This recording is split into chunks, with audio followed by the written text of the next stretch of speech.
everybody. Welcome to another episode of Getting Nosy With It. I'm back with AuBuchon, and we're going to be discussing the character of Frankenstein. So, Aaron, tell me about how Frankenstein's affected your life. Well, it's interesting because I'm a big horror fan, and the last time we talked about horror fandom, but it was the Frankenstein, the first Frankenstein film that got me into it. And I mentioned before that I'm working on this film, and I'm actually going to include this little detail, but I was a kid. When I was a little kid, my family had a history of doing things outside. So we all always hung out at my grandma's house, and this was the 70s, and it was still close enough to the time before they had air conditioning that in the summer, everybody went outside to hang out. And this was no different. I was 5 years old, and I had wandered inside to the empty living room and found a TV on, and Frankenstein was playing. And I don't know that I've ever been able to duplicate the feeling that I had from watching that film the first time at that age. I was horrified and amazed and excited.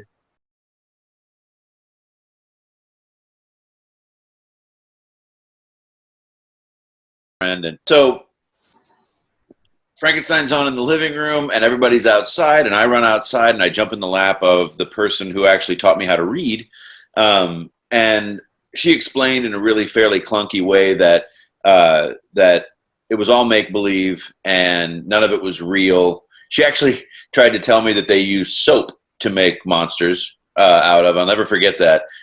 So every time I've kind of worked with monster makeups and things like that, I've always kind of thought to myself, well, here's the soap I'm using today for this project. But something about that, and just learning that there was a thing that you could do in your life that would make people feel the way that I felt at that moment, grabbed me, and it stuck with me ever since. And I've been a fan of the genre ever since, and I've been a fan of monsters ever since.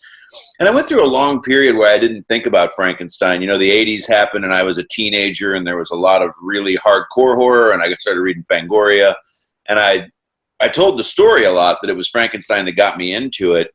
And then a high school girlfriend's parents gave me a VHS tape of the original 1931 Frankenstein again in high school, and I just fell in love with it over again. And I don't think a year has gone by since I was in high school that I haven't watched the film at least once. And I probably watched the 1931 James Whale Frankenstein 4 or 5 times a year. And all the Universal films that followed it, and the character itself. I mean, I don't know if you can see, there is my dining room right there. There's a full-sized Frankenstein's monster standing there behind me. There's a whole case full of various Frankenstein characters. It has been very impactful for me.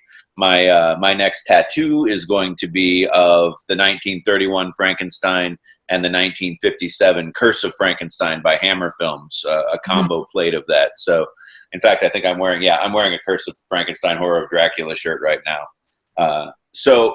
Yeah, it's just cast this enormous shadow over me. And then, when you're a kid, you like things because you like them purely emotionally, but I've really gotten interested in some of the metaphysical implications of the Frankenstein monster as well. Okay, so what are some aspects of the character that appeal to you?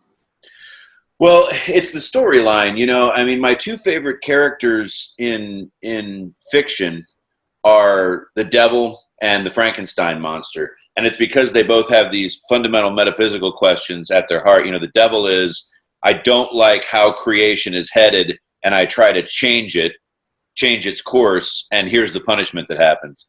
And the Frankenstein monster is, in every iteration, an opportunity to ask your creator why and get a very unsatisfying answer. Why is it like this? Why am I like this? And the answer that you get is, your creator doesn't love you, your creator is horrified by you, and your creator abandons you. And I think that almost anybody who's ever sat down and asked themselves big questions can identify with that feeling at some time or another. The character itself also, I think, is fascinating because it's one of the only monsters that we have, I think, that people's love for it is genuine. It's not a love for the darkness that is created there. It's a love that is self-identified and reflective. So people identify with the monster, especially children. They see in it this innocence. Everybody sees in it this innocence, while at the same time it embodies these kind of horrific implications. What is personhood? If you can cobble together a person out of a bunch of other people parts, then what does that mean for, the concept of the soul or individual autonomy and agency and all those things? So I feel like you can take this character and spin off into about 1,000 different philosophical directions. And yet it is the 1931 film, especially the book is a little bit more complex, but the 1931 film is very straightforward. It's able to be, digested by anybody of any age. So I think that there's something there that's really, really unique in that you've got a film and a character who can be enjoyed by, as I said, I was 5 years old when I encountered it, by a 5-year-old or a 45-year-old or a 95-year-old, and everybody can get something out of it. I think it's interesting you picked the devil and the Frankenstein's monster. I mean, both these characters are ones who get rejected by their father figure, right? And so everybody experiences rejection at some point. So to be able to identify with that is probably pretty powerful for a lot of people. But I don't think the devil isn't supposed to be so innocent, but we do in that 31 movie see him with the flowers and the little girl. And so there is something going on there, but it is interesting, I guess, that this is cobbled together from different people, and yet he has this blankness, right? He's like, he's tabula rasa, even though there must be somebody's brain in there, right? But it's been wiped or something, so now he's a new thing. Right. Yeah, and I think that they really get into that in the sequel. A bit of sort of universal monster heresy for me is everybody agrees that The Bride of Frankenstein, not everybody, I shouldn't say that, but most people who are Universal Monsters fanatics would suggest that the best film that Universal made was Bride of Frankenstein. I don't agree. I really think that the first one's much superior to the second one.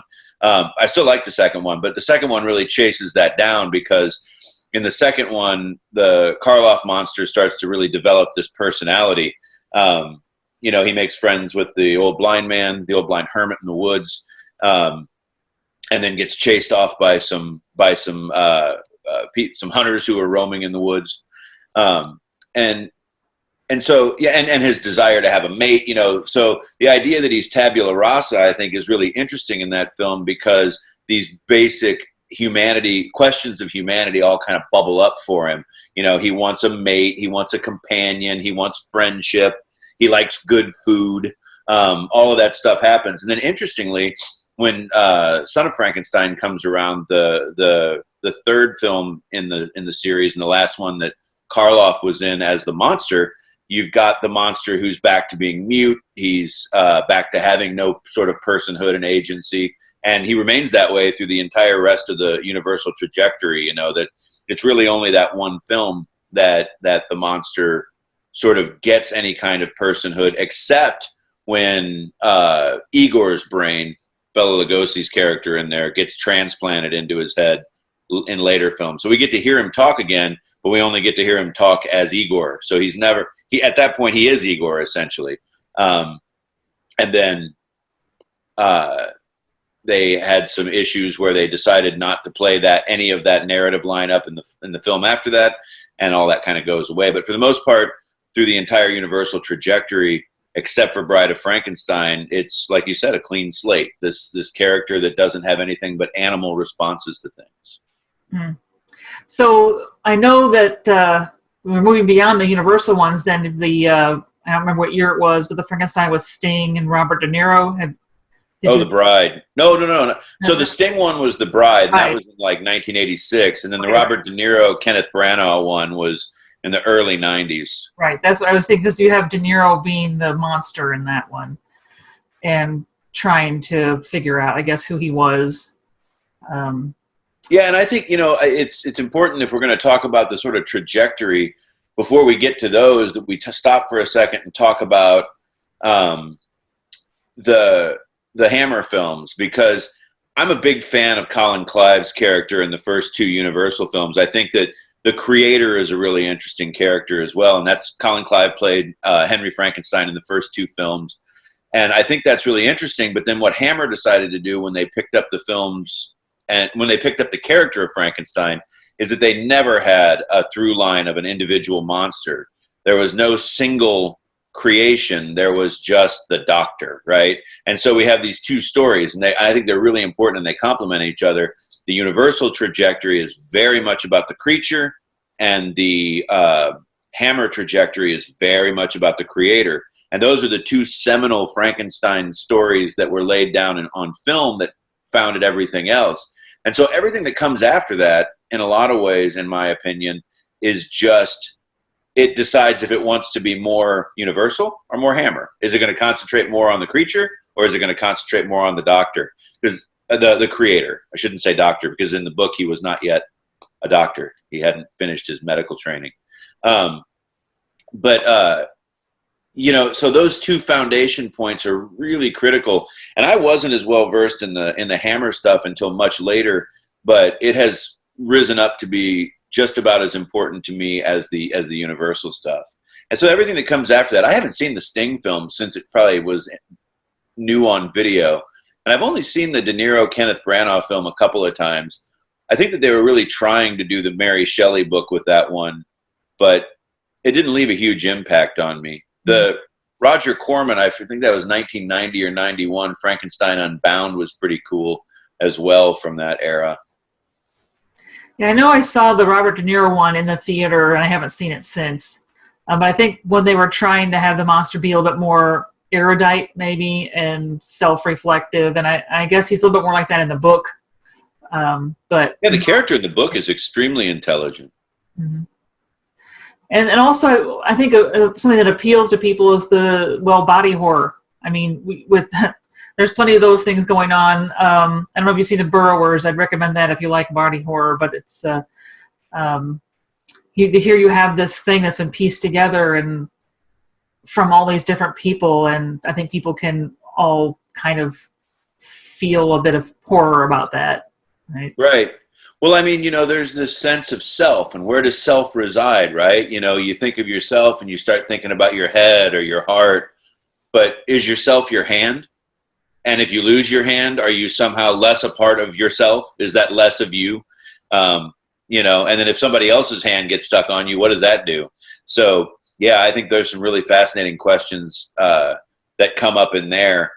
And it's the tragedy of the character. As he gets smarter, he has to think about those things, right? He has to think about being cobbled together. And it's really no different metaphorically from the fact that once we learn, you know, around the time that Mary Shelley was writing this, you know, these huge leaps and bounds were happening in scientific understanding of things. And they're discovering all this stuff about cellular biology, and that we're made up of all these different pieces, and that we're not just this single sort of piece of autonomous agency walking around, but we're actually cobbled together out of a bunch of organs and organelles and cells. And we just start discovering that cells have their own kind of agenda, you know, like they're all doing their own thing, and we're really made up of stuff that isn't us. And that's pretty freaky in a lot of ways, you know? So I think I think it's dangerous to start assuming that, you know, a piece of fiction is anything other than a piece of fiction. But also it happens that it's written at a time that people are trying to come to grips with all of this science, right? All this new scientific understanding that's happening. Yeah, I think that summer there on the lake where she starts writing the book and Polidori ends up writing the first modern vampire story, you know, it seems like there's this sort of a tipping point in fiction where people are moving away from whatever they were writing before, and now we're looking at things an entirely different way. Because Polidori's story, you know, is really the first one where the vampire is not just a shambling corpse, right? He's right. Modeled after his employer, Lord Byron, so he's charming and everything, and seduces a lot of women, and we hadn't seen that before. So it's almost like in this one summer, these guys have almost reinvented these whole genres.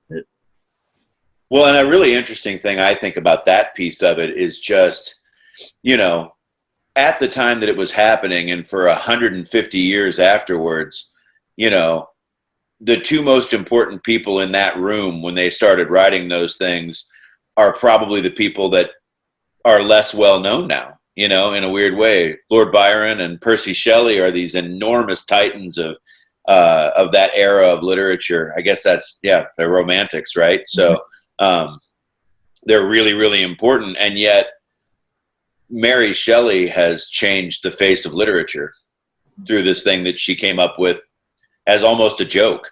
And I think that's right too. Polidori writes the first modern vampire story. And so there's this moment, and it happens a lot in all kinds of different arts, I think, but there's this moment where high art and kind of lowbrow art cross and one becomes more important again. I was an English major, so at one point in my life, so I read a lot of Byron and Shelley and liked all of it, but I certainly have carried a lot more Mary Shelley with me than Percy Shelley. Mm. And she was what, like 19 or something at that summer? Yeah. So I always tell my students, we have, that volcanic explosion of Tambora to thank for that. So they are stuck inside and don't have anything to do when they plan to have all these picnics. And it's like, well, what can we do? Let's write a ghost story. And they changed the world, really. Yeah. Kind of makes you wonder what's going to happen right now as everybody's stuck inside. Yeah, that's something. Yeah, we're all doing things in our houses now. Weirdly, it seems like people are getting busier because I'm having a harder time scheduling people for these videos that I'm doing. And it's like, we're all inside, but now we've ramped up our busyness, I guess. I don't know. Yeah, it's funny. We were doing these. There's this little horror group here in St. Louis that's got a Facebook page, and so every night, except for once or twice in the last week or so, we've had a little watch party, and I've invited a number of people, and I've invited one or two people 3 or 4 times, and the answer is always, "Oh, I can't tonight," and I keep thinking, "What else are you doing?" Okay, so but to get back to the character, is there something about, I don't know, the book itself or just the character itself that you haven't mentioned that you would like to bring up? One of the things I think is really interesting about the character is not the character itself, but its saturation into our culture. And I really think that there was an interesting thing that happened in the late 50s that shifted the monster from being a character who was primarily embraced by older people and then became a character that's embraced by younger people. The Monster Kid movement that starts in the late 50s, it has, I think, as its mascot, the Frankenstein monster, the traditional Frankenstein, the universal Frankenstein monster. And a lot of the stuff that's behind me is sort of, debris left over from that. But now we have, I actually ran a blog for a while, and it's still out there. It's called, what the heck is it called? Frankenstein's Lounge. But the idea of it, I haven't posted on it for very many years, but the idea of it was just, where does Frankenstein's monster appear in popular culture other than the places where you would think movies, right? So not the movies, but just other pop culture ephemera. And if you start looking into that stuff, you can go for days. Mm-hmm. Soap, hand towels, one of the things that's behind me, I don't know, you probably can't see it right there. It's a thing called a Soaky, and they came out in the 60s, and they were put out by the Palmolive Company, and they were just disposable jugs of soap, shampoo, but they were shaped like the Frankenstein monster and the creature, but probably the Frankenstein monster is the most recognizable one. So I really think that it's fascinating how much our culture has embraced this. I do a thing when I teach about horror a little bit. I do this little survey, and I have everybody get out their cell phone, and I put up a bunch of images from really important movies from the early part of the 20th century, specifically things from the 30s, things that won Academy Awards, things that were giant blockbusters and changed the cinema. And I end it with a picture of the Frankenstein monster. And the whole way through, it's a quiz, right? And I ask them to identify what it's from. The only one that people do very well on, Frankenstein monster. And that's almost always 100%. Almost anybody can identify that creature. And I think that's fascinating. I bet more people know the Frankenstein monster than know who is the president of the United States at any given time. Well, it keeps popping up. I don't know if you'd watch any Doctor Who, but on the latest season of Doctor Who, the Doctor and her companions went to the lake, and they were visiting Byron and Shelley. And the bad guy that shows up happens to be a Cyberman, which on Doctor Who is basically a monster of body parts that have been put together and cybernetics. So then it's seeing the Cyberman that gets Mary Shelley to start thinking about her own. So they've kind of done a little recursive thing where now obviously Cybermen were originally sort of a Frankenstein's monster kind of thing, and now they're bringing them back to inspire Mary Shelley to write this original story. So they keep popping up everywhere in different ways. Yeah, they Forrest Gump that one, huh? That's funny. I haven't watched much Doctor Who for a long time. I've always enjoyed the show. I just haven't been watching it for a while. But I haven't seen that one. But that makes me want to go watch it just because I'm such a fan of that. There's a couple of great movies out there about that summer. And my favorite one is Ken Russell's Gothic. I don't know if you've ever seen that one, but it's a really great. Ken Russell, first of all, is an amazing sort of surrealistic and often horrific, but sometimes literary filmmaker. But he made a great movie about that summer that we were talking about. And if anybody's interested in learning more about it, it's a great way. You can spend an hour and a half and get a really entertaining version of that story. Okay. So any final thoughts? Here's the other thing I'm astonished by. Everybody can identify the Frankenstein monster, but very, very few people have seen the film, I find, as far as, in mainstream culture. It's 70 minutes. It takes you an hour and a little bit of change. You can find it in places. Do yourself a favor. It's funny when people are fans of the horror genre, they often forget about those early films, and they're so foundational. Everything that the genre came out of those 30s films, and I think that it would benefit people to check them out if they haven't seen them. Okay. Well, thanks for joining me for another episode of Getting Nosy With It. If you like this video, please like and subscribe to my channel and possibly hit that bell notification so you will know when I load up more videos to the channel. Thanks for watching, and we'll see you next time. Bye-bye.